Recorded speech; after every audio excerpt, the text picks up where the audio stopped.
साहब ने हमेशा कहा कि महत्वपूर्ण ये नहीं है कि मैं कभी जाता हूँ या नहीं, क्योंकि शरीर से तो मैं हर जगह नहीं जाता, शरीर से तो मैं हर जगह नहीं पहुँच पाता, लेकिन मेरे विचार पहुँचते हैं।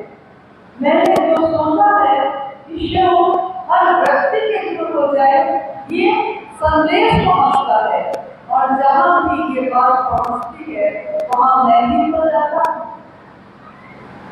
क्योंकि दुनिया में कहीं भी हम महाराज की बात करते हैं, लेकिन उनके गुरु स्वरूप की बात जैसे भी करते हैं और जैसे ये कहते हैं ईश्वर मेरे गुरु हैं, आपके भी हो सकते हैं।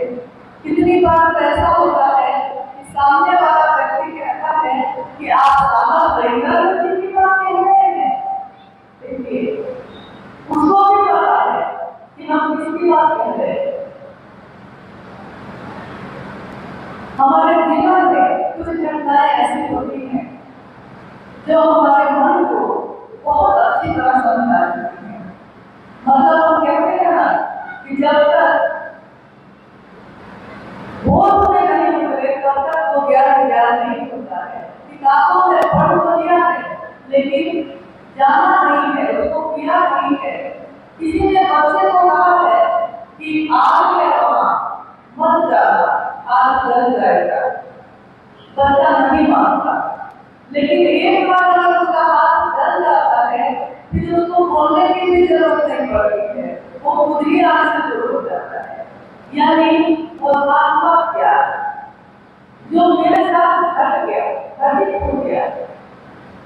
1974 में जब साहब श्री महिमानंद जी ने ईश्वर को अपना गुरु बनाया था, उस अंधेरी रात में उस संसार में बैठे हुए उनके विराट मन ने अचानक ये सोचा था कि जब गुरु भगवान होते हैं तो भगवान गुरु क्यों नहीं है, और भगवान को समझते थे शिव को, उन्होंने शिव को ही अपना गुरु बना दिया। उस समय की यह घटना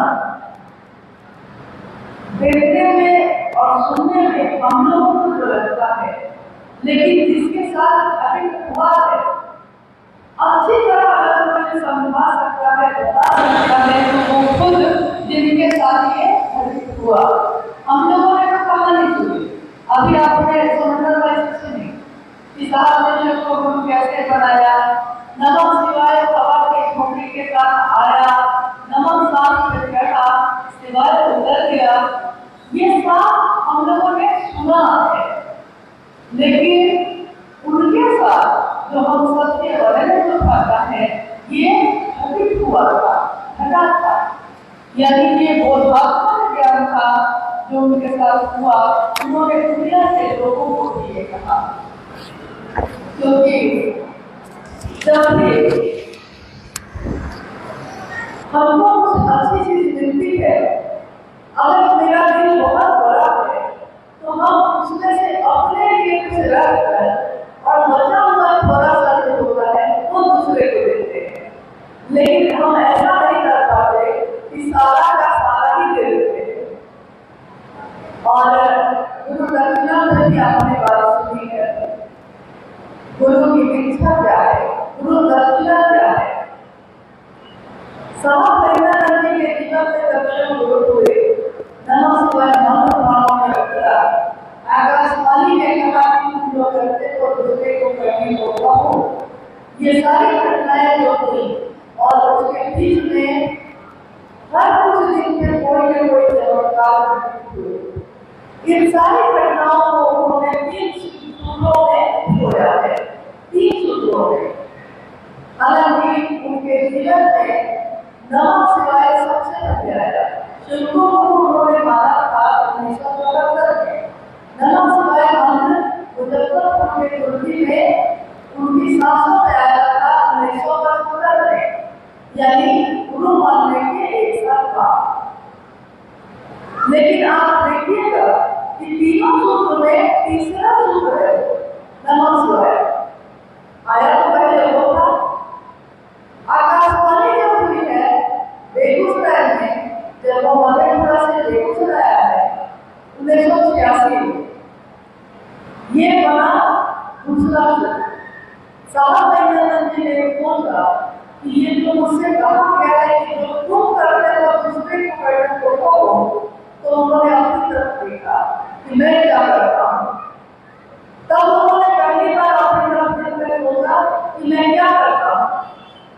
उन्होंने देखा कि मैंने शिव को अपना गुरु बनाया, पहले अपना गुरु बनाया और उसके बाद दूसरों से करना शुरू किया।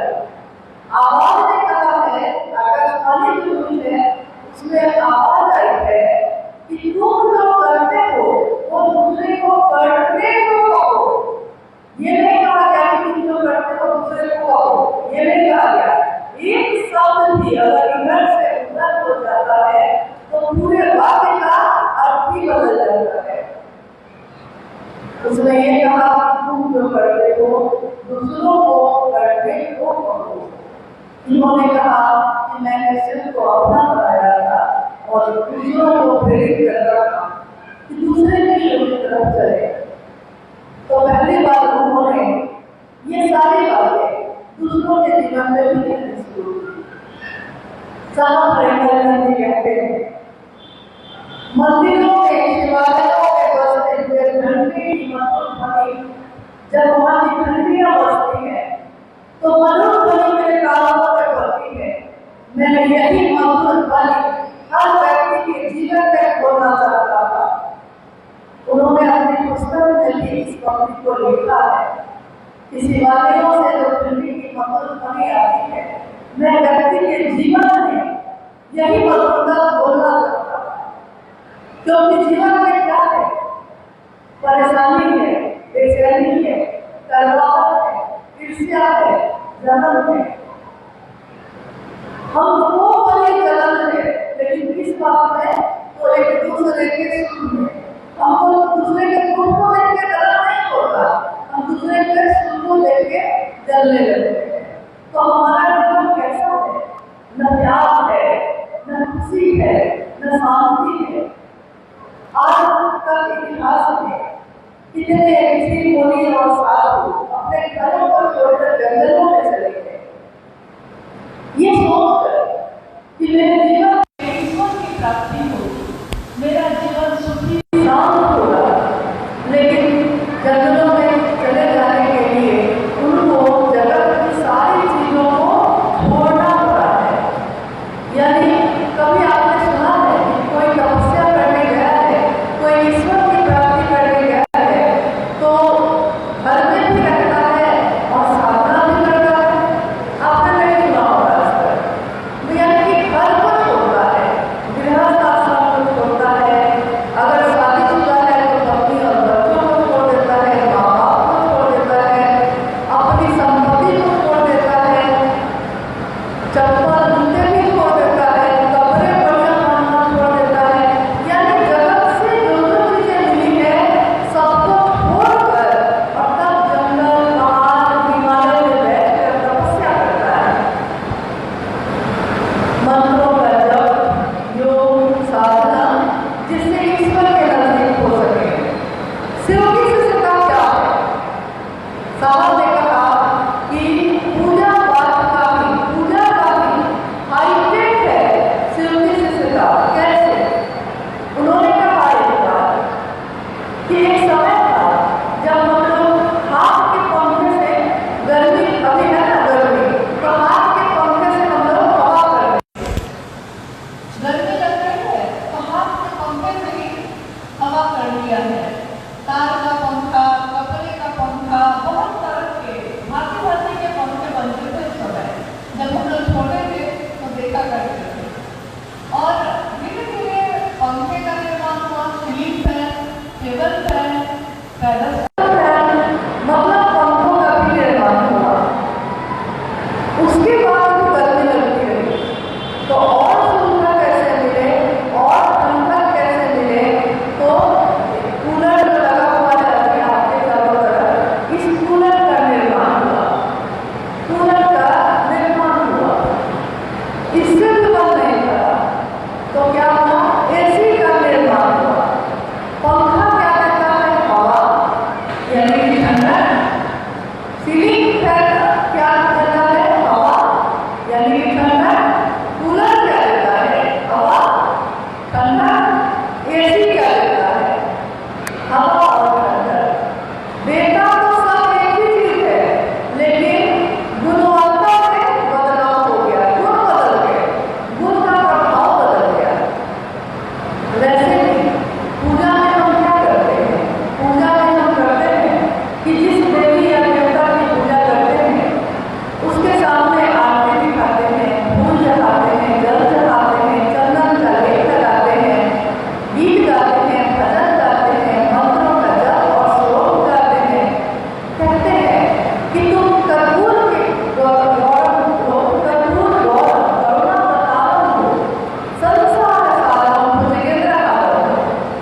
तुम क्या हो? सदा वसंतम हृदया भवानी, हम भवानी सदैव भवानी। मतलब हमेशा मेरे हृदय में तुम भवानी के साथ विराजते हो। हम उसकी मूर्ति के सामने खड़े होकर ये बात कह रहे हैं, लेकिन जैसे ही हम हटते हैं, हम फिर से हमारा मन उसी जगह में है और फिर से क्या होता है कि सारी बातें हम भूल जाते हैं, क्या अच्छा है क्या नहीं। साहब ने इतना ही कहा, पूजा ही तो कर रहे हैं आप, पूजा आपका हमारा मन करता है। तो अगर हम उसी की बुराई जो आपके सामने खड़े होकर कर रहे हैं, हम पूरी दुनिया में घूम घूम के कहते हैं अगर कि शिव से अच्छा कोई नहीं है, शिव से सुंदर कोई नहीं है, शिव से बड़ा दानी कोई नहीं है, शिव से बड़ा योद्धा कोई नहीं है, शिव से बड़ा वैद्यनाथ कोई नहीं है, शिव से बड़ा ज्ञानी कोई नहीं है, गुरु भी अगर कोई है तो उन्होंने कहा कि शास्त्रों में लिखे हैं शिव ज्ञान देते हैं तो शास्त्र आरेखित होते हैं। शिव किसी में ज्ञान उतारते हैं तो किताबें लिखी जाती हैं। आज हमारे पास, हमारे पूर्वजों के समय से हमारे पास कुछ ऐसे ग्रंथ हैं जो हमारे घरों में रखे जाते हैं। शिव पुराण है, रामायण है, महाभारत है, गीता है, ऐसी सारी किताबें जो हमारे मन को ईश्वर की तरफ ले जा सकती हैं।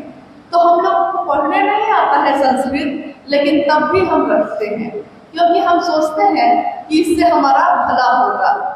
साहब ने कहा कि यही बात एक एक व्यक्ति को जाके कहिए कि शिव मेरे गुरु हैं, आपके भी हो सकते हैं। और दुनिया में जहाँ इतनी करवाहट है, इतनी गिरावट है, हर व्यक्ति एक दूसरे के प्रति हिंसा और घृणा से खड़ा है, उसमें अगर शिव की शिष्यता का कमल खिलता है तो कीचड़ में, तालाब में कीचड़ है, कीचड़ में कमल खिला है। दुनिया के लोग जब गुजरते हैं तो वो कीचड़ को नहीं देखते, वो उस कमल को देखते हैं। दुनिया के लोग उसकी सुगंध और उसकी सुंदरता को देखते हैं, कीचड़ को तो कोई देखता भी नहीं। उन्होंने ये लिखा और कहा, साहब महेंद्रनाथ जी ने, कि कांटों पे चढ़ के ही गुलाब खिलता है। गुलाब को आपने देखा होगा, गुलाब जो खूबसूरत है, फूलों का राजा है, जो फूलों का राजा है। सोचिए कितने तरह के, कितनी प्रजातियों के फूल हैं भारत में, लेकिन उन सारे फूलों का राजा है वो। सुगंध देता है, सुंदर है, उसको तोड़कर फूलदान में सजाइए तब भी सुगंध देता है, उसको मसल कर फेंक दीजिए तब भी सुगंध देता है। मतलब हर हाल में वो सुगंध देता है, लेकिन खिलता कहाँ है? खिलता वो है कांटों पे चढ़ के ही खिलता है। साहब महेंद्रनाथ जी ने कहा कि कांटों पे चढ़ के गुलाब खिलता है। दुनिया गुलाब की सुंदरता और उसके सुगंध को देखती है, कांटों को तो कोई देखता भी नहीं। हमारे आपके जीवन में भी कांटे हैं, दुख के, बेचैनी के, परेशानी के, लेकिन उन कांटों के बीच में अगर गुलाब का फूल खिलता है, अगर शिव की शिष्यता सुगंधित और पल्लवित पुष्पित होती है, तो दुनिया, आपके आसपास के लोग, इस दुनिया में रहने वाले लोग उस सुगंध का को सुख महसूस करेंगे, सुगंध लेंगे।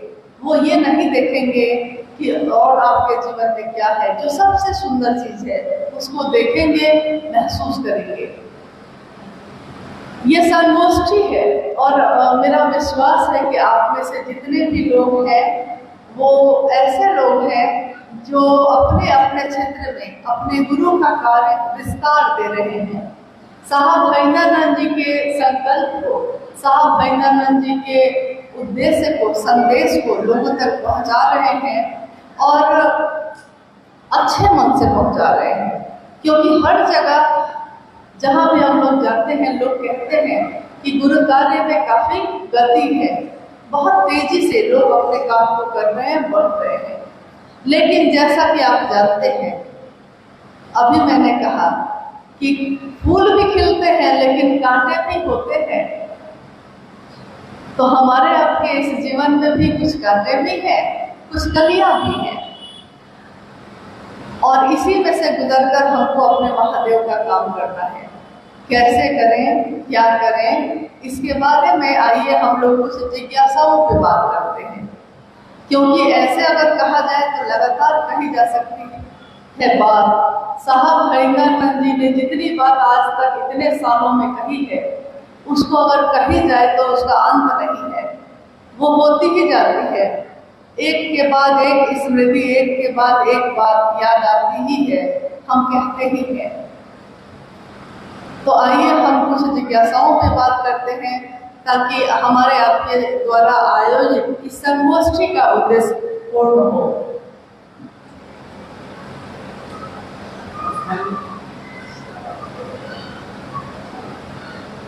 स्थानीय भाई द्वारा जिज्ञासाएं हैं, ये हम सबों के लिए जरूरी है सुनना। किसी ने भेजा है सिर्फ उसके लिए ही नहीं है, हम सबों के लिए जरूरी है। मेरे लिए भी जरूरी है, आपके लिए भी जरूरी है। इसलिए जिज्ञासाओं को गौर से सुनिएगा और समाधान और जो संवाद स्थापित करेंगे दीदी बरकाना जी, उनको भी समाधान को गौर से सुनने का प्रयास करें। लोगों ने जिज्ञासा भेजी है कि साहब अक्सर कहते हैं कि शिव सार्वजनिक है, इसलिए किसी के अपने नहीं। इसका क्या भावार्थ है, साहब श्री क्या समझाना चाहते हैं, कृपया बताएं। जिज्ञासा आपने सुनी है। जिज्ञासा यानी मन में उठने वाला कोई प्रश्न, कोई ऐसी बात जिसको हम समझना चाहते हैं। साहब हरिंदर जी ने कहा कि शिव सार्वजनिक है, यानी सबके हैं, सबके लिए है, भगवान है वो। भगवान तो सबके लिए होता है, इसीलिए किसी के नहीं है, किसी के अपने नहीं है। कोई भी चीज सार्वजनिक अगर होती है, यानी ऐसी चीज जो सबके लिए है। हम इस सामने जो सड़क है उस सड़क पे चलते हैं, गाड़ियां चलती हैं, ट्रक चलते हैं, हम पैदल भी चलते हैं, यानी सारे लोग, दुनिया के लोग जो इस रास्ते से गुजरते हैं, जिनको कहीं जाना होता है, वो इस सड़क का उपयोग करते हैं। लेकिन अगर सड़क टूट जाए, सड़क में अगर गड्ढे हो जाए, पानी से भर जाए वो, तो उस सड़क को मरम्मत करने कोई नहीं आता। क्यों? क्योंकि सबकी है, सबकी है ना। सरकार देखेगी क्या करेगी, मेरी थोड़े ही है। देखिए उपयोग कौन करता है, हम और आप, लेकिन सबके मिल गया तो उसी दिन कर लेंगे, मेरा है।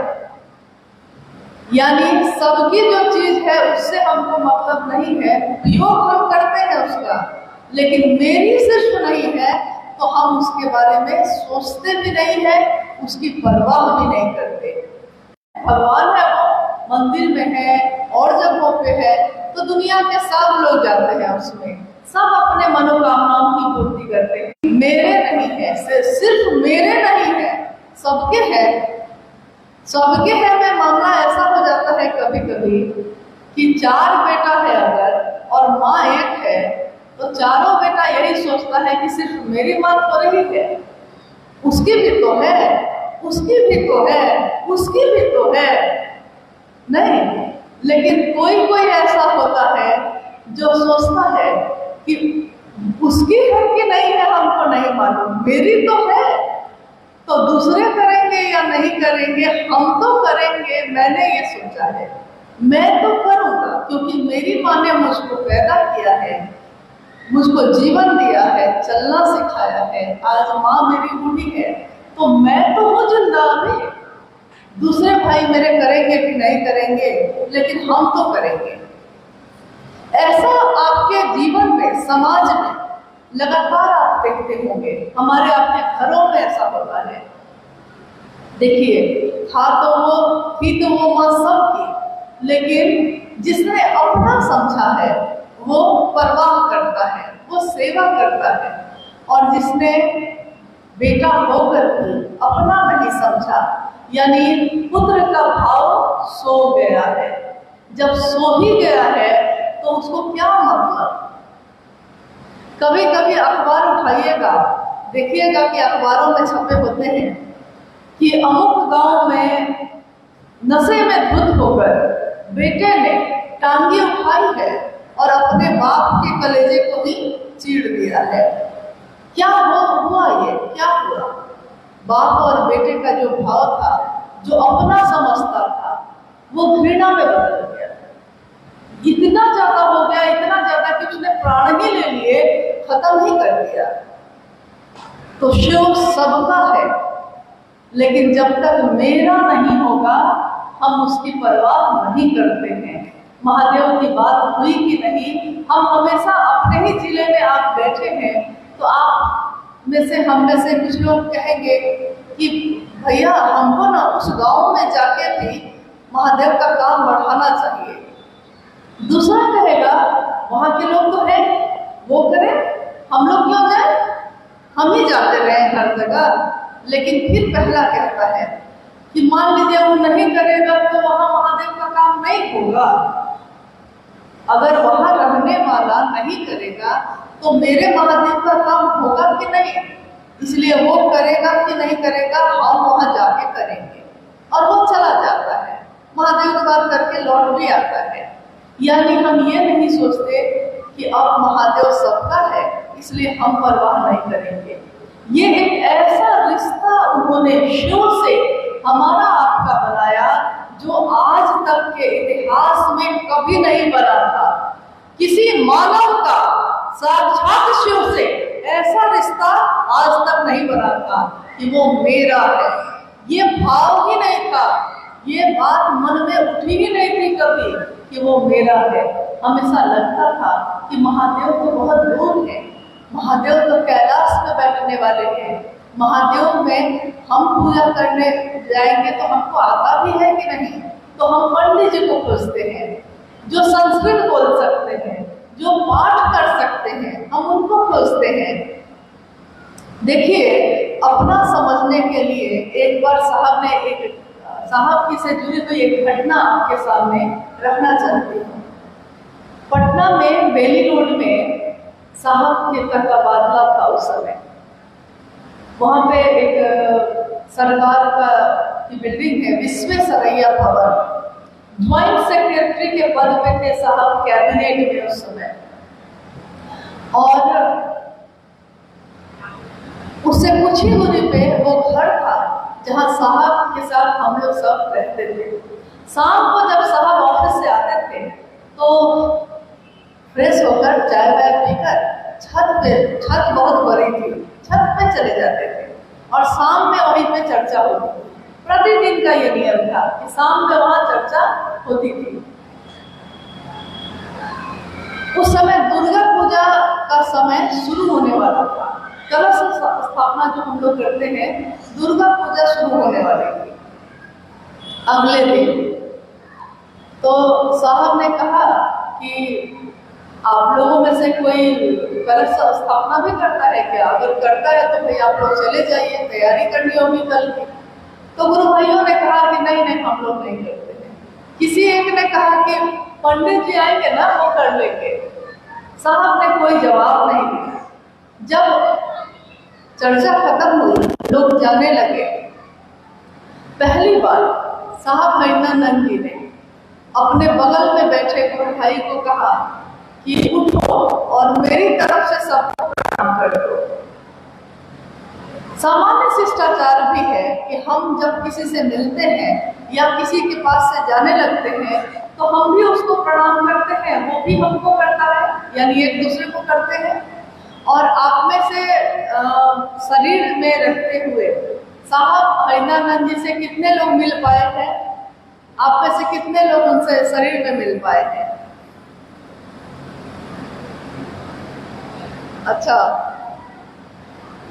तब तो मतलब लगभग सारे लोग मिल चुके हैं। तो आपने देखा होगा कि आपके प्रणाम करने से पहले ही साहब खुद प्रणाम करते थे। ये बात तो सच है, क्योंकि आपने अपनी आंखों से देखा है। ये जो लोग आएंगे उन्होंने अपनी आंखों से नहीं देखा है, सुनेंगे वो, ये दास्तां सुनेंगे कि कौन आया था। जिनको हम लोगों ने देखा, जिनको हम लोगों ने सुना, उनके बारे में लोग सुनेंगे, लेकिन हम लोगों ने देखा है वो, तो वो लोगों को पहले प्रणाम। साहब नाराज हो गए क्या? साहब प्रणाम नहीं कर रहे हैं, हम लोग के प्रणाम का जवाब भी नहीं दे रहे हैं। तो साहब ने कहा नहीं, कोई गलती नहीं। तो जी क्या हुआ? लोग खड़े हो गए। साहब ने कहा बुरा लगा, खराब लगा, मैंने प्रणाम नहीं किया तो बुरा लगा ना। और आप भगवती का आवाहन करते हैं, अपने घर में बुलाते हैं भगवती को, उनकी स्थापना।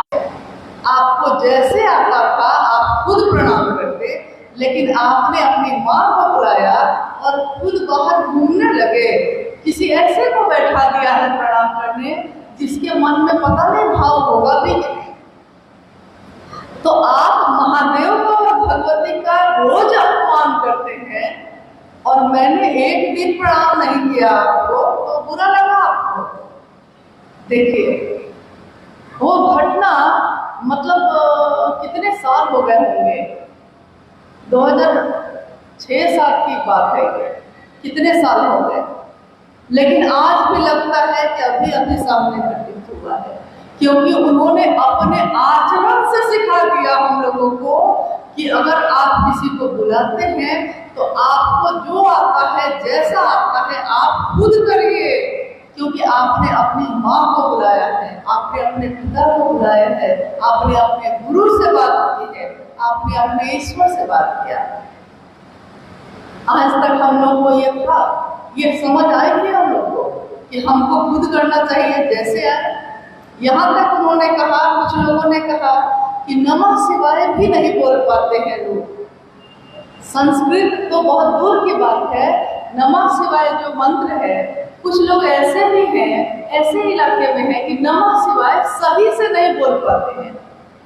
तो साहब ने कहा कि अब शब्द अर्चना के सुधार लेंगे सबको। अब शब्द है मतलब कि गलत बोल रहे हैं, सही नहीं बोल रहे हैं, लेकिन भाव है प्रणाम का। अगर भाव है प्रणाम का तो सुधार लेंगे सबको। यही आपने सुना होगा, हे उरग उर के बल जा, गलहार लेंगे शंभु। ऐसा तुम जहाँ करते हो, टेढ़ा चलते हो, लेकिन तब भी अगर तुम झुककर सीने के बल उस महादेव के पास जाते हो तो वो महादेव आपको अपने गले में धारण करते हैं। उन्होंने कहा अब शब्द अर्चना के, अर्चना का भाव हो तो भाव वहां ग्रहण होते हैं, शब्द नहीं। तो देखिए आज तक तो हम लोग सोचते थे कि मंत्र का जप अगर सही नहीं हुआ तो सारा मामला गड़बड़ा जाएगा, लेकिन साहब ने कहा कि ये भी अगर नहीं करने आता है तब भी आपका प्रणाम वहां स्वीकार होगा। आपके हृदय की मुंडी वहां चढ़ती है, पैसे का व्यापार नहीं है यहाँ, और सम्मान और सुविधाओं का बाजार नहीं है यहाँ। शिव की शिष्यता है ये। अच्छा मिल गया तब भी, खराब मिला तब भी, सड़क बढ़िया है तब भी, सड़क गड्ढों से भरी है तब भी, मन मिजाज बना हुआ है तो हम उस रास्ते को तय कर लेते हैं। इसीलिए साहब ने कहा कि शिव सबके हैं, लेकिन हर व्यक्ति को उन्होंने कहा कि अपना बनाओ, मेरे हैं वो। पहला जब घोषणा ही हम लोगों ने किया था तो हम लोगों ने उस घोषणा में कहा था, जिसने भी घोषणा की उसने कहा कि इस गुरु भाई ने या इस गुरु बहन ने आज से, अभी से महेश्वर शिव को अपना गुरु बनाया है। ये नहीं कहा था कि हम सब मिल के महादेव को गुरु बनाएंगे। हर व्यक्ति ने ये कहा था कि मैंने अपना गुरु बनाया है। तो अपने का रिश्ता जो है यही तो आग लगाता है। साहब नहीं कहा था कि आग क्या लगाता है, ये अपना। 4 साल से घर नहीं गए हैं, 4 साल से बेटा घर नहीं गया, लेकिन उसका बाप रहता है वहां, बाप रहता है, 4 साल से मुंह नहीं दिखाया है उसको, लेकिन उस बाप को किसी ने गाली दे दी है। तो एक बार उन्होंने इधर ही हाल में कही थी, पिछले साल ये बात, कि वो चंबल के घाटी में डाकू बन के रहने लगा था, 4 साल तक नहीं आया था घर। पता चला उसको कि मेरे बाप को किसी ने गाली दी है। वो घाटी से आया, जिसने गाली दी थी उसको गोली मारी और चला गया। बताइए तो क्या हुआ, क्या किया? 4 साल से नहीं आ रहा था, लेकिन मेरे बाप को भी गाली। देखिए ये है मेरा। आगे बढ़े।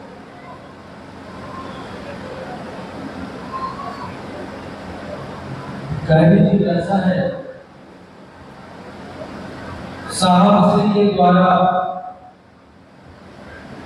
लिखी गई पुस्तक जो आध्यात्मिक जगत का महाग्रंथ है, आओ चले शिव की ओर।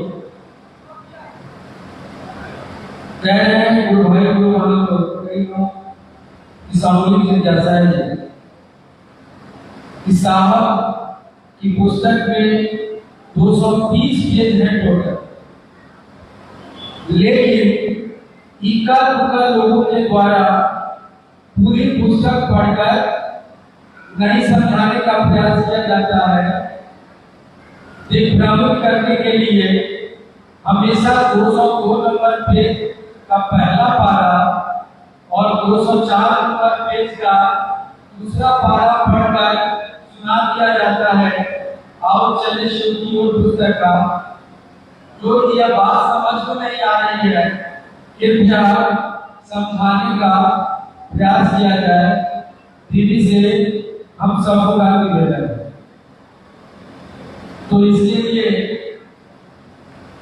पहले जिज्ञासा आप लोगों ने समझ ली है, जिज्ञासा समझी है? नहीं समझे। जिज्ञासा ये आई है कि आओ चले शिव की ओर जो पुस्तक है, वो पूरी पुस्तक जो है 230 पन्ने की है, जो भाई सोमेंद्र जी कह रहे हैं 230 पन्ने की वो किताब है। लेकिन इक्का दुक्का लोग क्षेत्रों में पूरी किताब को पढ़ा के नहीं समझा रहे हैं लोगों को। वो सिर्फ 202 नंबर जो पेज है या 204 नंबर पेज है, सिर्फ उसके 4-5 पंक्तियों को पढ़ के सुना रहे हैं। और किस लिए सुना रहे हैं? मतलब इसका उद्देश्य होगा ना कुछ सुनाने के पीछे।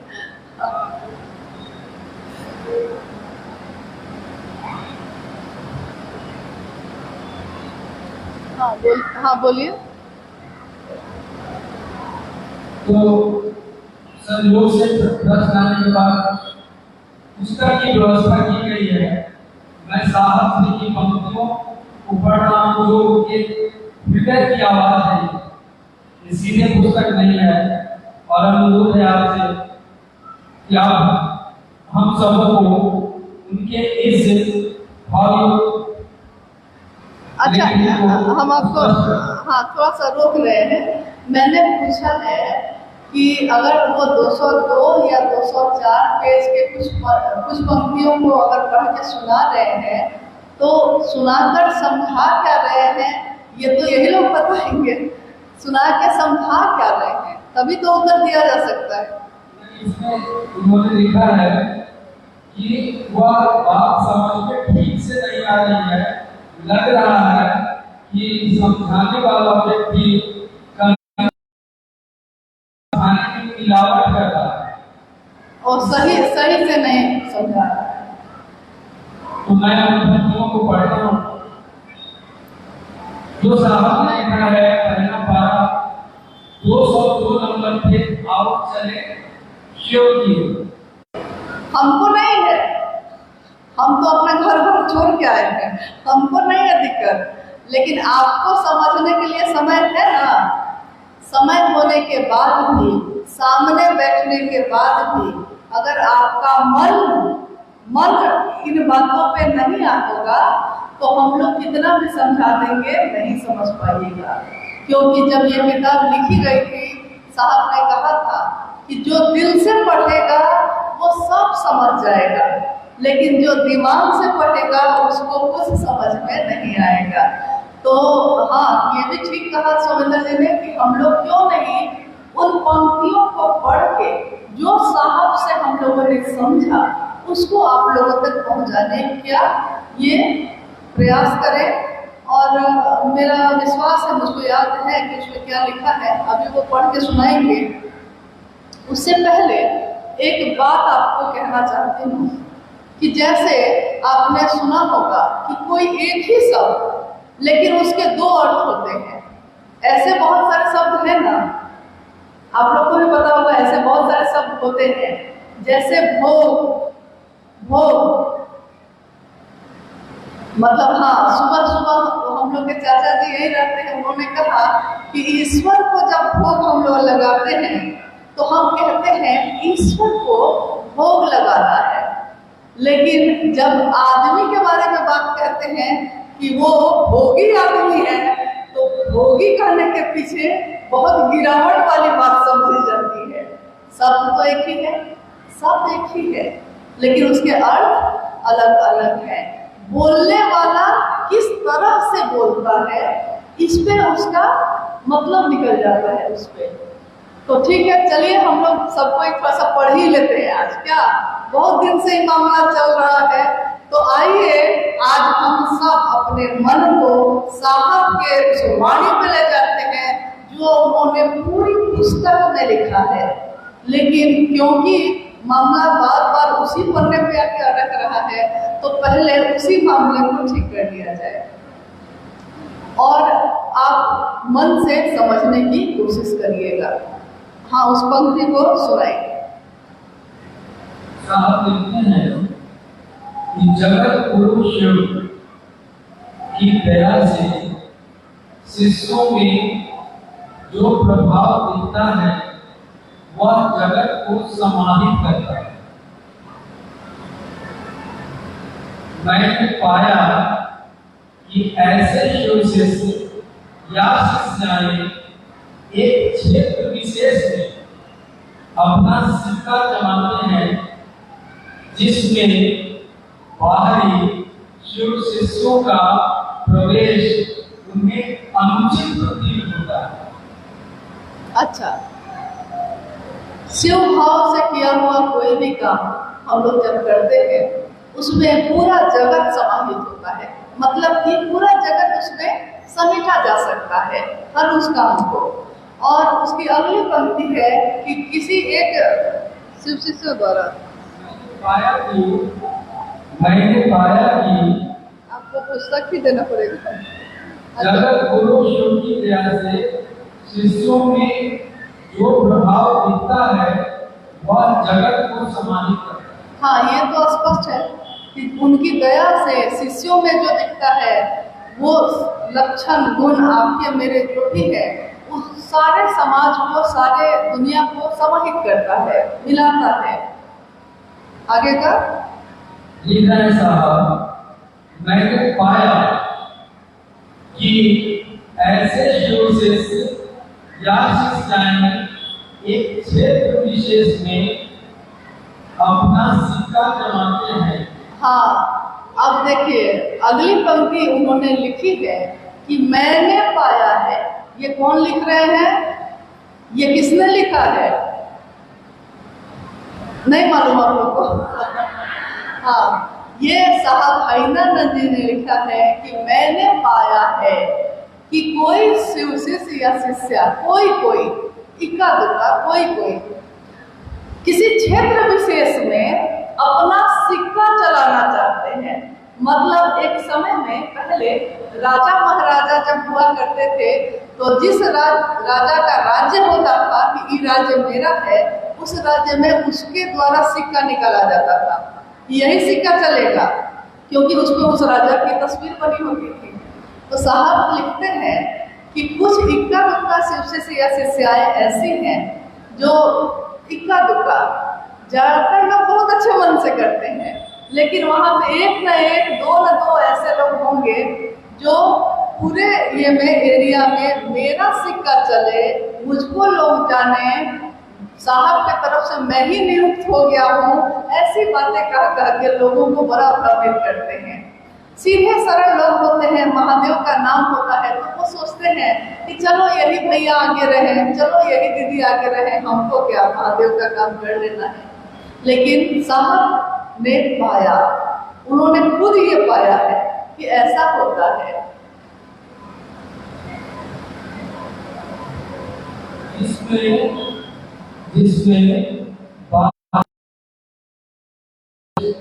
उन्हें अनुचित प्रतीत होता है। हाँ, जिसमें बाहरी शिव शिष्यों का प्रवेश उनको अनुचित लगता है। अच्छा, हम लोगों के बीच आप लोग भी इतने लोग हैं, कोई गुरु भाई गुरु बहन अगर कहीं से आता है और कहता है कि मेरे, क्योंकि साहब भैरवानंद जी को तो खुशी होती है इससे कि उनके गुरु के काम में हम सब मिलमिल के काम मदद करते हैं, तो वो खुश होते हैं। लेकिन अगर किसी को ये लगने लगता है कि मेरे जिला में वो क्यों आया, मेरे क्षेत्र में वो क्यों आया बिना हमसे, लेकिन मतलब अनुचित लग रहा है, मतलब मेरे एरिया में आया कैसे, ये बात तो ठीक नहीं है, ये बात तो सही नहीं है। यह शिव शिष्यता नहीं है, यह शिव शिष्यता नहीं है, अपितु शिव शिष्यता का छात्र मुखौटा है। यह अनुचित लगना शिव शिष्यता नहीं है। हाँ, छात्र मुखौटा है, मतलब बोल रहे हैं कि गुरु भाई है, गुरु बहन है, लेकिन कोई गुरु की बात लेकर आता है तो आपको बुरा लग रहा है, यानी आपने ऊपर से एक मुखौटा लगा लिया है कि हम बहुत अच्छे गुरु भाई हैं, बहुत अच्छी गुरु बहन हैं, लेकिन जैसे ही कोई आता है आप घबरा जाते हैं। ऐसा हम लोगों ने कथाओं में सुना था। पहले बचपन में बहुत सारी कहानियां सुनते थे हम लोग, तो नानी बुआ ये लोग जो कहानी सुनाती थी उसमें वो सुनाती थी कि जैसे ही कोई साधु तपस्या में बैठता था तो इंद्र भगवान जो स्वर्ग के राजा हैं उनकी गद्दी हिलने लगती थी। तो जब गद्दी हिलने लगती थी तो वो दौड़ के कभी ब्रह्मा जी, कभी विष्णु जी, कभी शिव के पास दौड़ते थे कि साधु बैठा है तपस्या करने ईश्वर के लिए, लेकिन डर हो जाते थे कि मेरी गद्दी तो नहीं चली जाएगी। तो वही होता है हाल हम लोगों का, कोई आया नहीं, अगर वो अच्छा से बता रहा है तब डर और बढ़ जाता है। ऐसा नहीं ना मेरा वैल्यू कम हो जाएगा, ऐसा तो नहीं हो जाएगा, तो ये सोच के हम लोग घबरा जाते हैं। ऐसा भी होता है। बहुत से सुनिए, शायद मेरे धराधाम से प्रस्थान के बाद भी क्षेत्र में कुछ शिव शिष्यों और शिष्याओं द्वारा स्वयं को गुरु, श्रेष्ठ अथवा अगुआ घोषित कर दिया। जब ये पुस्तक लिखी गई थी, कोरोना काल का समय था और सारे लोग अपने घरों में बंद थे। साहब ने कहा कि कुछ काम किया जाए, तो क्या किया जाए, तो चलो जितनी बातें मैंने कही हैं उसको एक पुस्तक का रूप दिया जाए, क्योंकि साहब ने कहा कि साहित्य कभी मरता नहीं है। आज अगर हमारे पास साहित्य नहीं होता तो गीता का ज्ञान आप कहाँ से पढ़ के सुनाते। तो उन्होंने कहा कि शिव शिष्यों के लिए मैं एक ऐसी पुस्तक छोड़ूंगा जो हमेशा उनको सही रास्ता दिखाती रहेगी। और उसी समय उन्होंने लिखी थी ये, और वो साल जब चल रहा था तो ये पंक्ति उसी में लिखी गई है कि श्याम मेरे धराधाम से जाने के बाद भी। साहब लिख रहे हैं उस समय जब वो बिल्कुल सही से थे और शरीर में थे, उपवन प्राची में बैठे हुए थे, ये किताब की रचना हो रही थी। उन्होंने लिखा है एक पंक्ति, लेकिन ये पंक्ति शायद आपको किसी ने सुनाई है कि नहीं, 202 नंबर पन्ने में ही है। शायद मेरे धराधाम से जाने के बाद भी कुछ लोग अपने को उस क्षेत्र का अगुआ या श्रेष्ठ या वरीय घोषित करने लगेंगे, क्योंकि जैसे ही साहब शरीर से शिवलीन हुए तो शरीर का एक भय तो होता है, तो सबको लगने मतलब कुछ लोगों को लगने लगा कि शायद अब मुझको रोकने वाला कोई नहीं है, मैं जो चाहे कर सकता हूँ।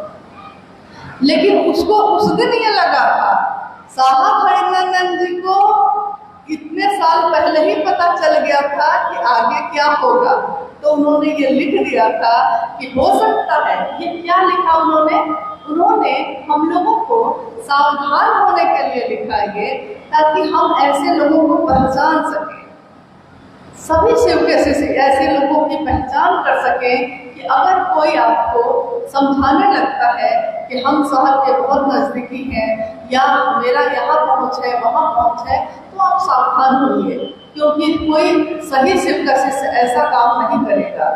तो उन्होंने कहा कि अगर कोई क्षेत्र का और हम ही अगुआ हैं, साहब ने अपनी शक्ति मुझको ही दे दी है, ऐसा भी कहा जाता है। और ये ऐसा पहली बार नहीं हुआ है, ये उस समय भी हुआ था जब माँ नीलमानंद जी शिवलीन हुई थी।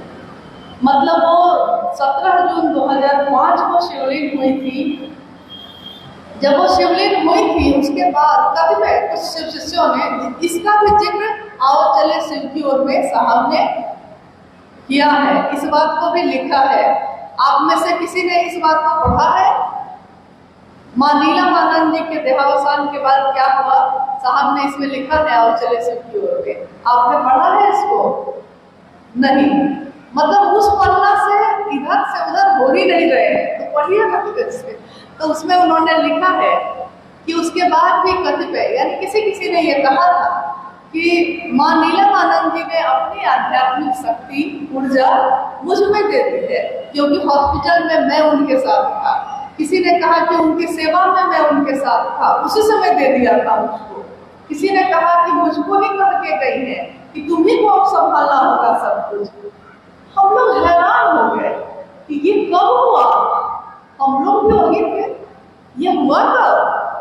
वैसा ही हो गया। साहब ने इस किताब में उस समय का जिक्र किया है और उन्होंने लिखा है कि आने वाले समय में भी इसकी आशंका है कि जब मैं शरीर में नहीं रहूँगा, शायद मेरे धराधाम से जाने के बाद ऐसा होगा कि कुछ ऐसे लोग आएंगे जो आपके बीच ऐसी बात भी करेंगे।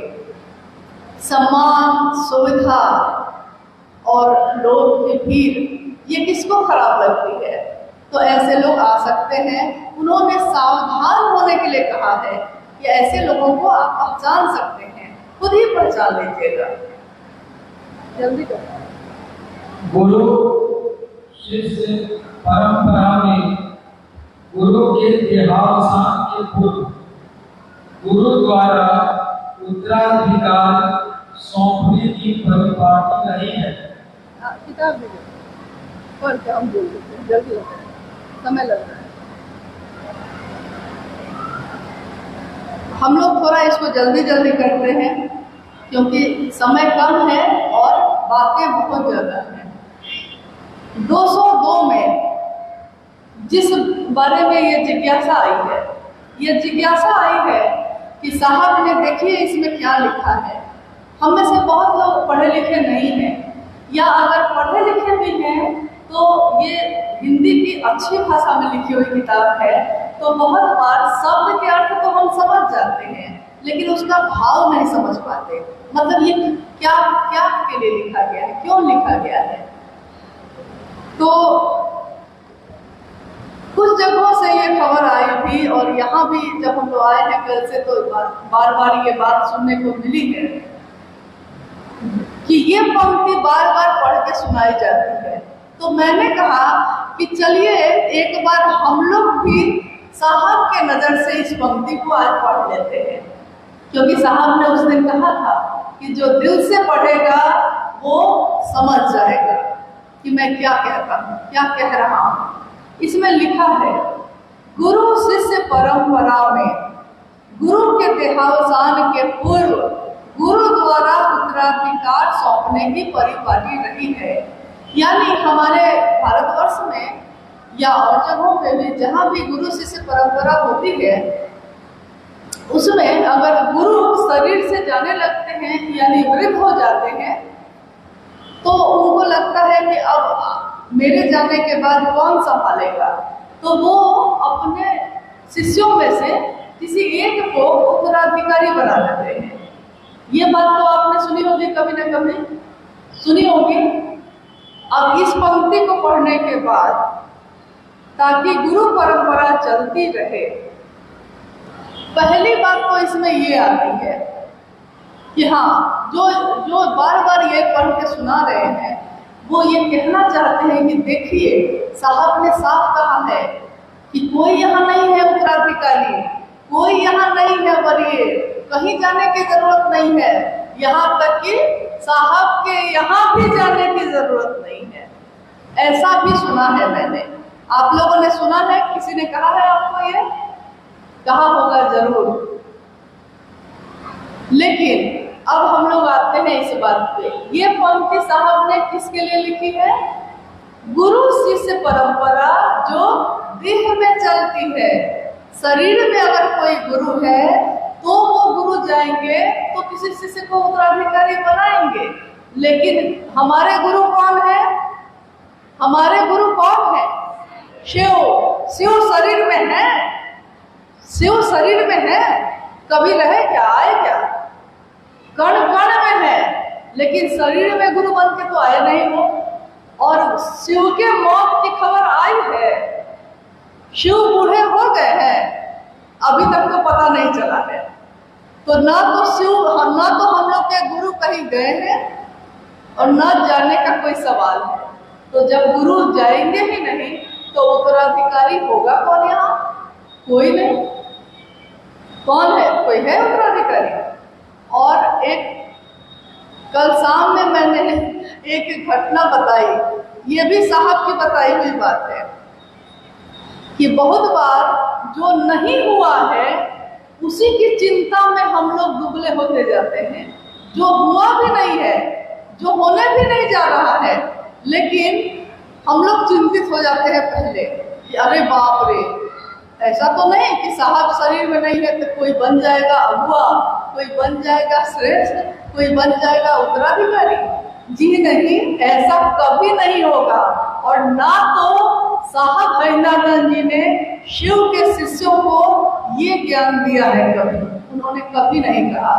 उन्होंने तो खुद से भी नहीं जोड़ा था कभी, उन्होंने सीधे शिव से जोड़ा था, क्योंकि वो जानते थे कि आगे चल के ये मामला भी हो सकता है। तो उन्होंने ये मामला ही बंद कर दिया, ये रास्ता ही बंद कर दिया कि मामला ही नहीं है, ना तो गुरु का शरीर जाएगा, ना तो कोई दूसरा उत्तराधिकारी होगा। तो यहाँ क्या है? आगे की पंक्ति क्या कहती है? आगे की पंक्ति कहती है कि शिष्य को गुरु जैसा आचरण करने का कोई अधिकार नहीं होता। यह सर्वदा एवं सर्वथा मान्य होगा। यह सर्वदा, साहब लिखते हैं, हम सभी से शिष्यों के लिए लिखा है उन्होंने कि ये सर्वदा यानी हमेशा, कभी भी बदलेगा नहीं है।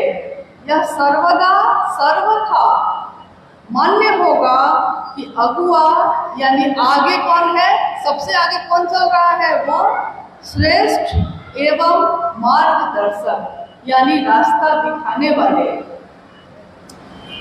मार्गदर्शक शिव गुरु ही रहेंगे। अरे भाई, साहब ने साफ लिखा है ये, तो आप क्यों घबरा रहे हैं भाई? तो मैंने एक घटना सुनी थी, ये भी घटना मुझको साहब ने ही सुनाई थी। उन्होंने कहा कि एक बार एक धोबी अपने गधा को लेकर नदी के किनारे खड़ा था। पानी के जहाज से, बहुत बड़ा मतलब जहाज था, जैसे बड़ी बड़ी नदियों में तो बड़े जहाज चलते हैं ना, तो वो धोबी जो है अपने गधा को लेके खड़ा है। पानी के जहाज से बहुत सारा रुई, पूरा दूर से ही दिख रहा है कि बंडल का बंडल रुई है। उस जहाज पे लद के आ रहा है, नदी में आ ही रहा है, अभी धोबी खड़ा है और गधा भी उसका खड़ा है। धोबी कहता है कि अब जब ये रुई आ जाएगी सब, तो इसको धुनवाना पड़ेगा, सबको ठीक करना पड़ेगा। तब तक वो जब बगल में देखता है तो उसका गधा जो था वो बेहोश होके गिर गया, उसका गधा बेहोश होके गिर गया। धोबी ने कहा कि अरे ये बेहोश क्यों हो गया भाई? बेचारे को पानी वानी छीट के साहब ने कहा कि उस समय जानवर और आदमी बात करता था तो उन्होंने कहा कि धोबी ने पूछा अपने गधे से कि अरे भाई तुम बेहोश क्यों हो गए? तो गधे ने कहा कि मालिक हमको आप जो दिखाए जहाज उस पे तो बहुत रुई है और सब रुई हम ही को लाद के ले जाना पड़ेगा, हम तो देख के ही डर के मारे बेहोश हो गए। धोबी ने अपना सिर पीट लिया। उसने कहा कि मैंने ये कब कहा कि तुमको ढोना होगा? मैंने कब कहा? यही है हाल हम लोग का। साहब ने कहा बहुत अच्छे मन से सभी शिव शिष्यों को सावधान किया, कहा कि ऐसा ना हो कि कभी उलझन में पड़ जाइएगा, ऐसा ना हो कोई आपको भ्रमित कर दे, इसलिए सावधान रहिएगा, अपनी आंखों से पहचानिएगा, अपने दिमाग से सोचिएगा। उन्होंने कहा कि कोई ऐसा नहीं होगा, क्योंकि गुरु कौन है? शिव है। अगुआ कौन है? शिव है। मार्गदर्शक कौन है? शिव है। उन्होंने कहा शिव ही हमारे गुरु हैं, शिव ही हमारे गंतव्य हैं और शिव ही हमारी गति है। सब कुछ क्या है? तो शिव है। आगे उन्होंने लिखा है कि शेष सभी क्या होंगे? तो शेष सभी शिव शिष्य, गुरु भाई और गुरु बहन होंगे। तो हम सब क्या हैं? हम सब क्या है? यहाँ तक कि हम अपने साहब को भी क्या कहते हैं? गुरु भाई है हमारे वो, वरेण्य गुरु भ्राता है वो, यही कहते हैं ना कि कुछ और कहते हैं? भाई है हमारे। बड़े इसलिए कहते हैं कि उन्होंने ही बताया, उन्होंने ही ये रास्ता दिखाया। तो बड़ा अगर कोई है तो एक वही है, बाकी सब शिव शिष्य उनके साथ चलते हैं, जो गुरु भाई गुरु बहन है। साहब ने लिखा है आगे बहुत ही अच्छे मन से, बहुत ही आशीर्वाद के साथ, कि यह भी सुनिश्चित करना होगा कि आपसी सौहार्द्रता, मधुरता के साथ अनुशासन भी जगत के लिए अनुकरणीय है। आपसी सौहार्द्रता मतलब अगर हम लोग को आपस में बहुत गिला शिकवा है तो भूल जाइए इसको, क्योंकि अगर महादेव के पास जाकर भी नहीं भूल पाए तो दुनिया में और कहीं चैन नहीं मिलेगा। गिले शिकवे एक तरफ, अरे होली जैसे पर्व में हम लोग कहते हैं कि होली के दिन क्या होता है कि दिल मिल जाते हैं, दिल मिल जाते हैं। गिले शिकवे भूल के दोस्तों दुश्मन भी गले मिल जाते हैं।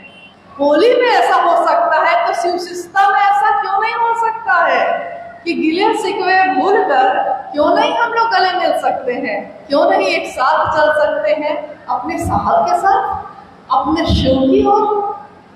इस किताब में अभी जितनी लाइन मैंने पढ़ के आपको सुनाई, उसमें कोई भी ऐसी बात है जो नकारात्मक हो?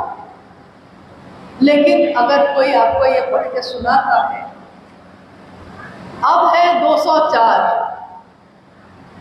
204 में साहब ने लिखा है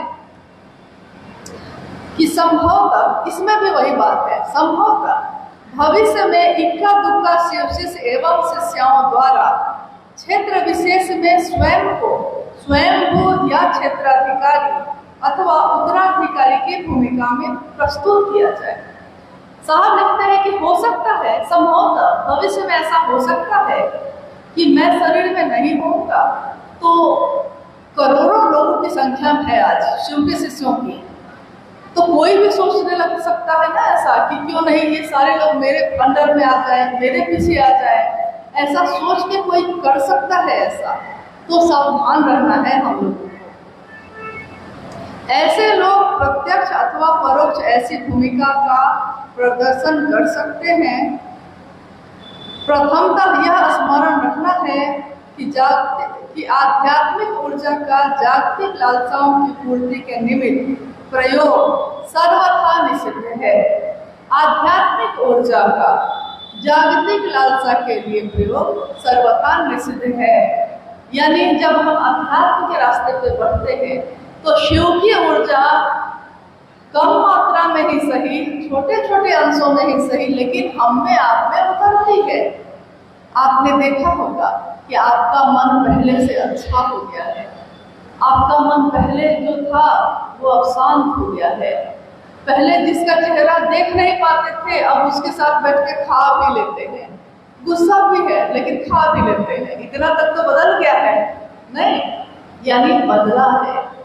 तो साहब लिखते हैं कि आध्यात्मिक ऊर्जा आती है, यानी कुछ आध्यात्मिक शक्तियां आती हैं, उतरती है शरीर में, लेकिन उसका अपने सुविधा के लिए, जागतिक लालसाओं के लिए, यानी कि हम आ रहे थे मेरे लिए ये प्रबंध हो, या मेरे घर में इतना लोगों का ये खाना बनता है तो आप ही पहुंचा दीजिए। ऐसी बहुत सारी सुविधाएं और बहुत सारी लालसाएं शिव की शिष्यता में निषिद्ध है। साहब लिखते हैं निषिद्ध है, यानी हम और आप इसका डिमांड नहीं कर सकते हैं। साहब ने कहा कि आप कहीं गए हैं, गुरु भाई गुरु बहन ने आपके लिए चाय पानी रख दिया है तो पी लीजिए, लेकिन कह नहीं सकते हैं आप कि हम आ रहे हैं तो मेरे लिए ये चीज करके रखिएगा, मेरे लिए खाना बना के रखिएगा। आप कह नहीं सकते हैं, लेकिन डिमांड मतलब मांग नहीं कर सकते हैं, लेकिन किसी ने रख दिया है तो आप खा सकते हैं। देखिए मूल इसमें यही है कि जो शिव शिष्यता से ऐसे मार्ग पर भटक रहे हो उन्हें समझाने की आवश्यकता पड़ेगी, और नहीं तो उन्हें शिव गुरु के आश्रय हेतु छोड़ देना होगा। शिव शिष्यता के शिव ही मार्गदर्शक एवं गुरु है। यानी अगर कोई समझता है तो आप समझाइए उसको कि भाई अभी भी समय है, ये सब कर्म छोड़ो ये सब मामला। साहब जो समझाना चाहते हैं, अगर तुमको मन है तो वही चीज समझाओ, और नहीं तो ऐसा मत करो कि 4 लाइन। अभी कुछ लोगों को हम लोग देख रहे हैं कि साहब की चर्चाओं में भी तोड़ मरोड़ कर रहे हैं। साहब की चर्चा का वीडियो जो यूट्यूब पे डाला जाता है उसमें भी वो क्या करते हैं कि 4 लाइन में अगर साहब गुस्सा के कोई बात कह रहे हैं तो वो 4 लाइन निकाल लिया है और उतना ही डाल रहा है। मेरा आश्चर्य ये होता है कि अरे डालना था तो पूरी चर्चा डालते ना, सुन लेते हम लोग साहब ने पूरी बात क्या कही है। नहीं, लेकिन आधी अधूरी बात यानी कि उसके अर्थ बदल जाते हैं। ये आप क्यों कर रहे हैं और आपको ऐसा करके क्या मिलेगा? क्या ऐसा करके साहब वैद्यनाथ जी खुश हो जाएंगे या शिव आपके प्रसन्न हो जाएंगे? अगर ऐसा होता है तब तो जरूर करिए, एकदम करना ही चाहिए ऐसा। लेकिन अगर ऐसा नहीं होता है तो जो कम से कम शिव भाव में है उन लोगों को तो चलने दीजिए, क्योंकि साहब ने तो ये भी बार बार कहा है कि अगर आपके मनसा से, आपके वचन से, आपके कर्म से कोई शिव की तरफ चलने से रुक जाता है या ठहर जाता है तो ये एक ऐसा आध्यात्मिक अपराध है जिसकी सजा इतनी ज्यादा है कि शिव भी उसको क्षमा नहीं करते हैं, महादेव भी क्षमा नहीं करेंगे, क्योंकि रोक दिया महादेव की तरफ चलने से। और मेरा एक आश्चर्य ये भी है कि एकाध लोगों ने कहा है, सबने नहीं, लेकिन कहा है कि लोग कहते हैं कि हम लोगों को साहब के यहाँ नहीं जाना चाहिए। तो मैंने जिसने ये कहा मैंने बताया उसका रंग नहीं देखना चाहिए।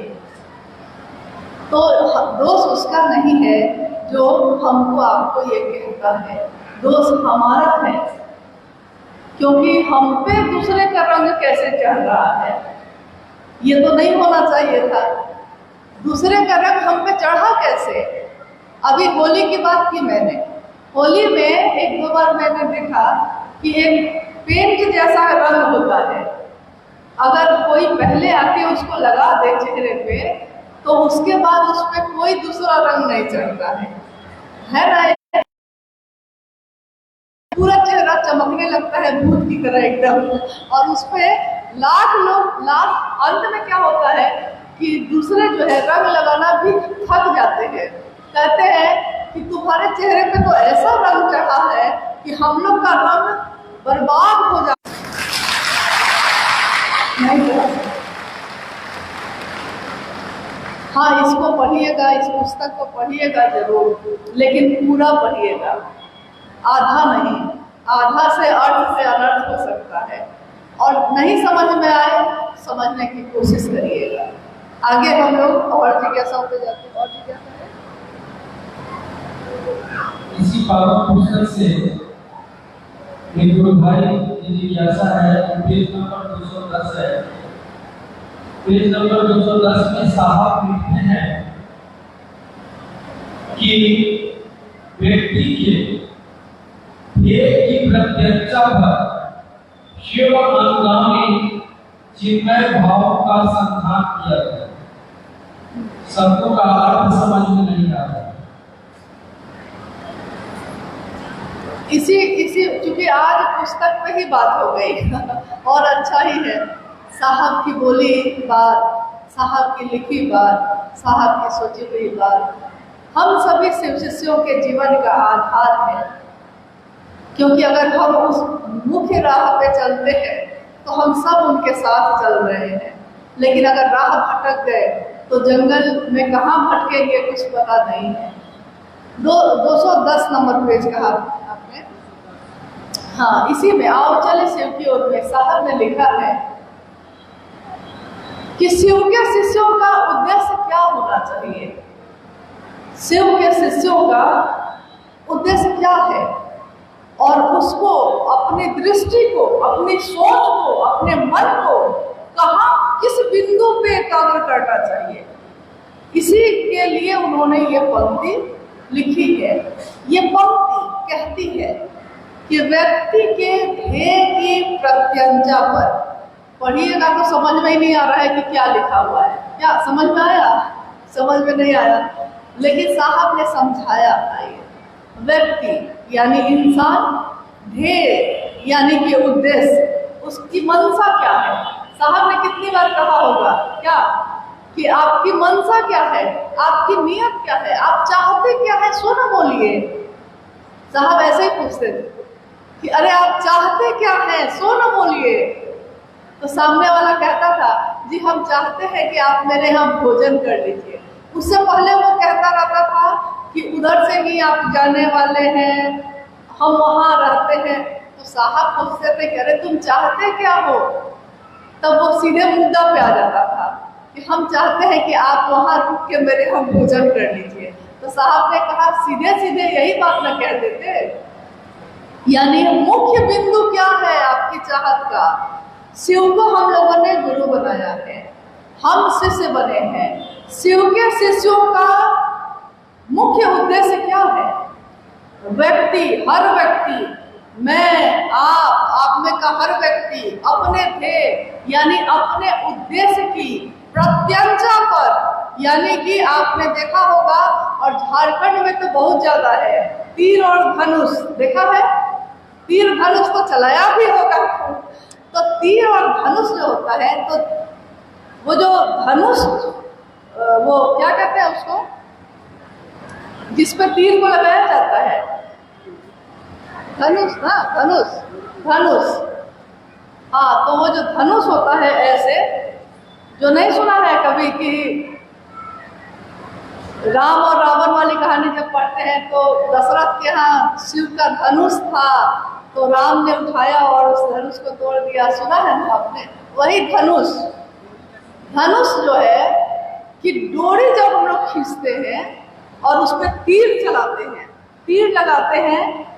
और मैंने देखा है झारखंड में कुछ जगह पे बच्ची लोग जो है, बच्ची जो बहुत ही गरीब हालत में है, लेकिन तीरंदाजी इतना अचूक करती है कि एकदम जो पैर का बिंदु है सीधे तीर उसी पे जाके लगता है। यानी अपना जो आपकी मनसा जो है, आपका ध्येय जो है, उसकी प्रत्यंचा पर जो आपने ऐसे धनुष को चढ़ाया है ना, प्रत्यंचा पर आगे क्या है? शिव अनुगामी। हाँ, मतलब धनुष को अब खींचा है, तीर को चढ़ाने वाले हैं अब। शिव अनुगामी, महादेव है वहां और महादेव का ही अनुसरण, उन्हीं का अनुगमन करने वाला तीर अपने मन के नियत पे, अपने मन की मनसा पे चढ़ाना है। अपने मन पे वही प्रत्यंचा चढ़ानी है, उस पे तीर वो चढ़ाना है जो सीधे शिव तक जाती है, शिव का अनुगमन करती है। और वही पूरा प्रश्न था, सीधे वही, मतलब कि तीर सीधे जाएगा तो जाएगा कहाँ?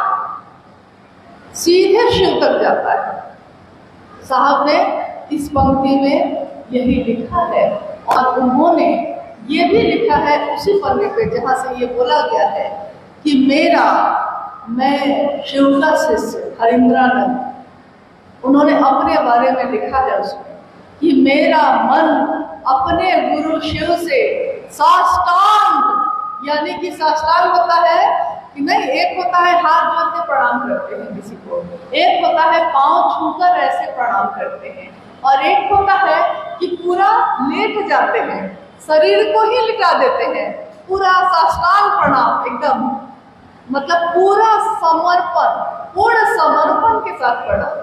साहब लिखते हैं कि मेरा अपने गुरु शिव से साष्टांग ये प्रार्थना करता हूँ। कौन कर रहा है? कह रहे हैं कि मेरा मन प्राण ये प्रार्थना करता है मेरे शिव से कि शिव की शिष्यता में जो लोग चल रहे हैं उनके मन का भाव शिव की अतल गहराइयों में समाहित होता रहे। मतलब ऐसा तल जिसमें नीचे नहीं है तल, अतल। तालाब में भी बहुत नीचे जाइएगा तो तल होता है, नदी में भी तल होता है, समुद्र में भी तल होता है, लेकिन एक ऐसा स्वभाव का तल जिसमें नीचे कोई तल नहीं है, यानी वो अतल है, उसमें सभी शिव शिष्यों का मन का भाव समाहित होता रहे, उसमें जाता ही रहे, उसका मन उसमें जाता ही रहे। शिव के शिष्य हरिंद्रानंद साहब अपने गुरु शिव से साष्टांग ये प्रार्थना कर रहे हैं सभी शिव शिष्यों के लिए। ये मामूली बात नहीं कह रहे हैं वो। किसी के इश्क में, किसी के मोहब्बत में, किसी के प्रेम में अगर हम पढ़ते हैं तो हमारे मन की यही दशा होती है ना। प्रेम का तल होता है? नहीं होता। किसी से प्रेम हो गया है तो कितना होगा, कहाँ जाके रुक जाना चाहिए पता ही नहीं है, रुकते ही नहीं है, हम बढ़ते ही चले जाते हैं। पूरी दुनिया एक तरफ हो जाती है, पूरा समाज एक तरफ हो जाता है। किसी से इश्क हो गया है तो सारे लोगों ने साथ छोड़ दिया, लेकिन हम उसका साथ नहीं छोड़ते। यहाँ तक कि उसके लिए क्या क्या करते चले जाते हैं पता ही नहीं है, अतल गहराइयों में चले जाते हैं। तो जब एक इंसान के प्रेम में ऐसा होता है तो सोचिए शिव के प्रेम में, शिव भाव में हम किस प्रभाव में, किस अतल गहराई में जाएंगे। और अगर बच्चे को ये पता होता है कि जो मेरा पिता मुझको हवा में उछाल रहा है, वही मैं जब हवा में उछाल कर उसको गिरूंगा नीचे तो वही मुझको पकड़ने वाला है, अगर ये पता हो उसको तो उसको कैसा भय है। साहब ने कहा आओ चले शिव की ओर, यानी उन्होंने कहा कि मेरे साथ आओ। उन्होंने ये नहीं कहा था कि जाओ। कुछ लोग ये भी कहते हैं कि साहब ने अपने शरीर की अंतिम संगोष्ठी में कहा कि अब आप रांची से विदा हो रहे हैं, तो मुझको बड़ी हंसी आई।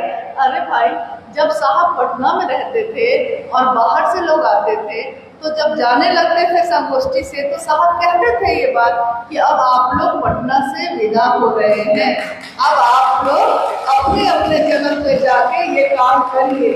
जब साहब फरीदानंद जी देवघर में रहने लगे, अगर किसी गुरु भाई के पास वहाँ की संगोष्ठी की रिकॉर्डिंग होगी तो वो देख सकते हैं। उसमें भी साहब ने कहा है कि अब आप देवघर से विदा हो रहे हैं। उन्होंने ये नहीं कहा था कि मैं भी विदा हो रहा हूँ, ये तो नहीं कहा था, आप विदा हो रहे हैं। तो उन्होंने रांची में भी संगोष्ठी में ये कहा कि अब आप रांची से विदा हो रहे हैं, आप जाके क्षेत्रों में बैठक करिए। वो लगातार कुछ दिनों से ये बात कह रहे थे कि हम लोगों को हर जगह जाकर बैठक करनी चाहिए, लोगों से बात करनी चाहिए। अगर मन में भ्रम है, दरार है, तो उसको दूर करना चाहिए, ताकि गुरु का काम सौहार्दता के साथ प्रेमपूर्ण वातावरण में हो सके। तो जिन्होंने ये कहा है कि आओ चलो मेरे साथ, जिन्होंने ये कहा है कि मैं शिव का हरिदानंद पद प्रक्षालन करूंगा, पैर धोऊंगा उन सभी का जो इस रास्ते के, इस पथ के पथिक है या जो पथिक होंगे, जो ये कह रहे हैं, अगर वो चले जाएंगे तो ये कौन करेगा कि जो आने वाले समय में भी पथिक होंगे, उनके भी पैरों की थकान वही उतारने वाले हैं। ये कौन कह रहा है? अपने गुरु शिव के लिए वो इतना झुके। पिछले बार 28 मई 2022 को नेपाल की राजधानी काठमांडू में साहब श्री के साथ हम सब गए थे। उस जगह पे एक संगोष्ठी रखी गई थी। मतलब लोगों को ये नहीं पता था कि साहब उसमें जा रहे हैं, या हम लोग के बारे में भी नहीं पता था। वहाँ के लोगों को ये बताया गया था, साहब ने ही कहा था कि बोलना कि अनु बाबू आ रहे हैं और मेरे बारे में नहीं बताना है क्योंकि भीड़ बहुत हो जाएगी, और जो लोग आ जाएंगे मिलने के लिए मैं उन लोगों से बात कर लूँगा। 28 मई 2022 काठमांडू के गुरु भाइयों ने एक हॉल में कुछ गुरु भाई गुरु बहनों को बुलाया था। साहब के साथ जब हम लोग वहाँ पहुँचे तो सारे लोग साहब को देखकर खुश हो गए एकदम। साहब ने कहा कि देखिए, मेरा कोई कार्यक्रम नहीं था, इसलिए आज मैं चर्चा नहीं करूँगा, लेकिन अगर आप लोग कुछ पूछिएगा तो मैं उसका उत्तर दूंगा। तो गुरु भाई गुरु बहनों को माइक दिलवाया गया। एक गुरु भाई ने कहा कि साहब, मुझको लगता है कि महादेव को गुरु बनाकर मैं फंस गया। उस गुरु भाई ने कहा कि साहब, मुझको लगता है कि मैं महादेव को गुरु बना के मैं फंस गया, न छोड़ पा रहा हूँ न चल पा रहा हूँ। साहब ने कहा, यार तुम क्या फंसा है जो मैं फंसा हूँ? मैं तो ऐसा फंसा हूँ कि मुझको किसी ने धक्का ही दे दिया है। हाँ, उसके बाद एक गुरु भाई और खड़े हुए, उन्होंने कहा कि साहब, आप हम लोगों को छोड़ दिए हैं, नेपाल के लोगों को छोड़ दिए हैं। साहब ने कहा कि अच्छा ये बताओ, अगर मैं छोड़ देता तो मैं तमिलनाडु चला जाता, मैं केरल चला जाता, लेकिन मैं तो और तुम्हारे पास आ गया हूँ, तो मैंने छोड़ कैसे दिया है? और साहब ने उस दिन ये कहा कि मेरे गुरु शिव ने मुझको आदेश दिया है कि दुनिया के लोगों को शिव की तरफ भेजने का काम है मेरा। तो जब तक दुनिया के लोग शिव की तरफ जाते रहेंगे, मुझको तो लौटने का आदेश ही नहीं है, मैं तो यही रहूंगा। अब वो तो गया ही नहीं। शरीर का जन्म होता है, शरीर की मौत होती है, लेकिन रूह जिंदा होती है। वैसे लोगों के दिलों में जो उनसे मन से मिला है कभी, तो मन से मिलने वाले लोगों के दिलों में वो आज भी उतने ही जीवित हैं, उतने ही जीवंत हैं। जैसा उन्होंने शिव की सुगंध भरी है, शिव कैसे सहैंदानंद साहब और माँ नीलम जी की सुगंध भी हम सबों के मन में, हमारे श्वासों में बसी है। न तो वो कहीं गए, न तो उनके विचार गए। और याद रखिएगा, ऐसे बड़े बड़े लोग आए दुनिया में जिन्होंने इस दुनिया के लोगों को अपना विचार दिया, अपना एक रास्ता बना के दिया। और उनके शरीर का अंत हुआ, लेकिन उनकी ऊर्जा जो लोगों में उतरी थी, जो उन सभी लोगों में उतरी थी, उन लोगों ने आगे बढ़ के इस काम का बीड़ा उठाया। और आज बहुत सारे ऐसे केंद्र, बहुत सारी ऐसी चीजें हैं जो अनेक देशों में है। ऐसे बहुत सारे उदाहरण हैं।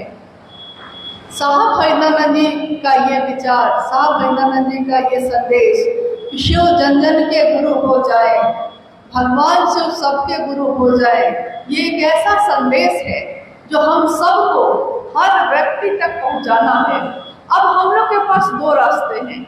जीवन है छोटा, जीवन का कुछ ठीक नहीं है।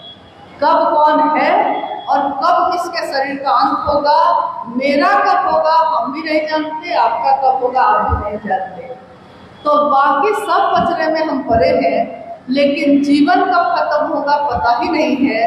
इसी किताब पे साहब ने जब ये तस्वीर छपवाई थी, उन्होंने कहा था कि काल के गाल में, काल के मुंह में वो मेढक बैठा है और वो पतंगों को पकड़ने में मगन है।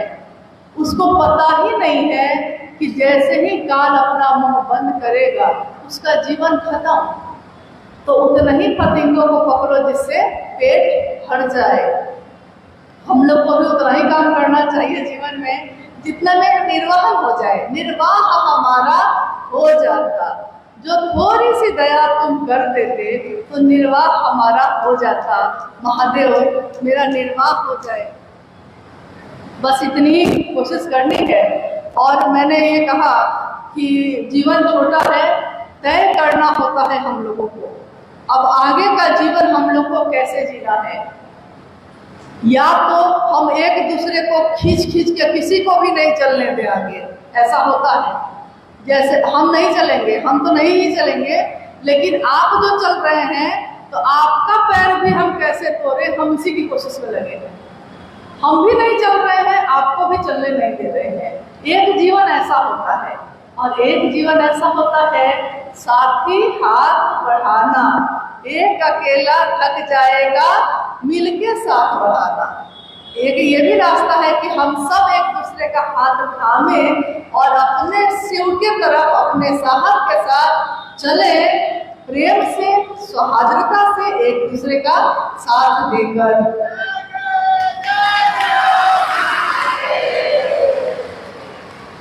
तो अब हम लोग विदा ले सकते हैं। अब हम लोग विदा लेते हैं आप सबसे। मौसम ने बहुत साथ दिया है।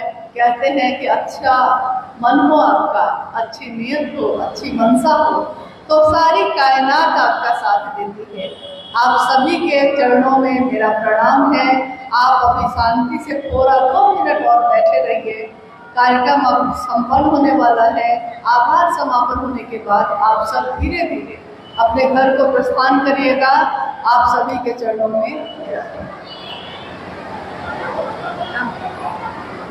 आज